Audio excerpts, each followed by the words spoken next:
MidPoint continues. Welcome back in, everybody. Let's get back to work. We have a whole lot more to talk about today. We're joined once again by Michigan Republican Congressman Tim Walberg. Nice enough to join us. He was there for Benjamin Netanyahu's speech. Also, we're joined by political commentator and the author of Hand to Mouth, Living in a Bootstrap America, journalist Linda Tirado joins us as well. Linda, thanks so much for being here.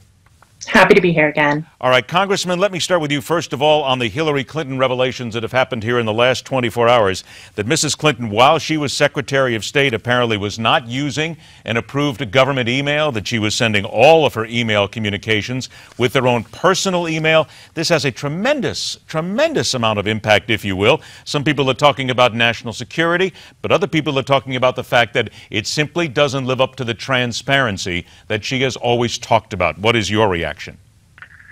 Well, is that something that we would be surprised at? I mean, that has been her and her husband before her characteristic. Transparency only happens when they're caught. And sadly, this was done as Secretary of State, a position of immense responsibility, and all sorts of intrigue and the like that could go in. But also, there is a reason why America and its government has rules and laws in place so that people don't put themselves in compromising situations that impacts the rest of the country and its policies. And so I will watch how this plays out. But this is a woman who would be president, who now we have to question about her moral clarity, even as we've just seen an example of moral clarity by the Prime Minister of Israel. Linda, I know you want to get in this conversation as well. What does this say to you and certainly to the Congressman? He mentioned moral clarity. What does this say then about Mrs. Clinton and what she faces next? I think that the Clintons being secretive isn't an issue of moral clarity so much as it is a fact on record. This isn't good for Hillary's campaign. I'm not actually a huge supporter of hers. But I have been talking to friends that work in Washington. They say, she probably had her assistant attaching anything classified. She probably did a lot of work on her phone.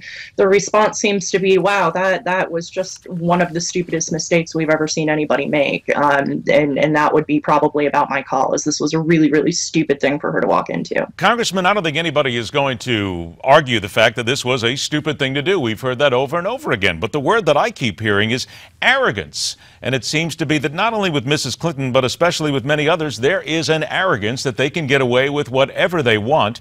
And the American people need to take this, and they need to consider it if they want this kind of a person, this arrogance, to be running their country. Well, what the definition of is that same kind of arrogance. And this is an arrogance. When you are dealing with national security issues and policies of state, and you are arrogant, and I think that's a great term, you're arrogant enough that you think you can live above the normal standards and expectations because you are who you are, that's a problem. What will that do with her thinking process when she's President of the United States? Will she continue on exactly what this president is doing, that for instance, saying 22 times he doesn't have the power to declare amnesty by executive order. He's not a king or a dictator. But after 22 times of saying that, he says, oh, well, okay, since they're not going to go along with me, I'll do it myself. Will Hillary Clinton follow the same modus operandi as a result of just arrogantly thinking that I'm above the normal practices that everybody else has to go through? That ought to be concerned everyone looking on. Once we go through these investigations, Congressman, and if it is proven, and indeed it already has too by many people in the story, that this did happen, that there are problems here with emails, that there may be national security involved, and thinking also that there is a problem with foreign donations to the Clinton Foundation many people are thinking about and talking about right now, should Mrs. Clinton excuse herself from the race and make the announcement that she will not run based on these findings? You would think that would be the normal process. Certainly a Republican being caught in that type of situation knows that the wrath of everything in its wake would be there against them. That may not be the case. She may feel that this will just pass. The national media will not keep attention on it, so it will go away. That's dangerous. The same thing is, I believe she felt with Benghazi.